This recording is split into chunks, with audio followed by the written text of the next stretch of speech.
கரூர்ல 41 பேர் இறந்த வழக்க சிபிஐ விசாரிக்கணும்னு உச்சநீதிமன்றம் தீர்ப்பு சொல்லியிருக்குங்க. விக்கிரவாண்டி மாநாட்டுல விஜய் ஒன்னு சொன்னாரு. அதாவது பாசிசமா பாயாசமா அப்படின்னு ஒரு பஞ்ச் டயலாக் பேசினாரு.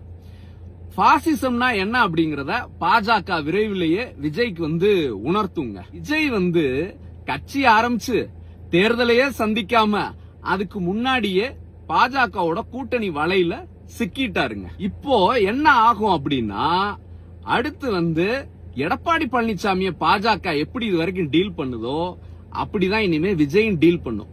அப்ப பாஜகவை பொறுத்தவரை விஜய்ங்கிறவரு இரண்டாம் எடப்பாடி. அதாவது விஜய் கூட இருக்க ஆதவ் அர்ஜுனோ, இந்த ரூட் ஜெகதீஷ், இன்னும் இங்க அரசியல் புரிதல் இல்லாத ரசிகர்களுக்கு வேண்டுமானால் இது சிபிஐ விசாரிக்குதுங்க அப்படின்னு சொல்லலாம்.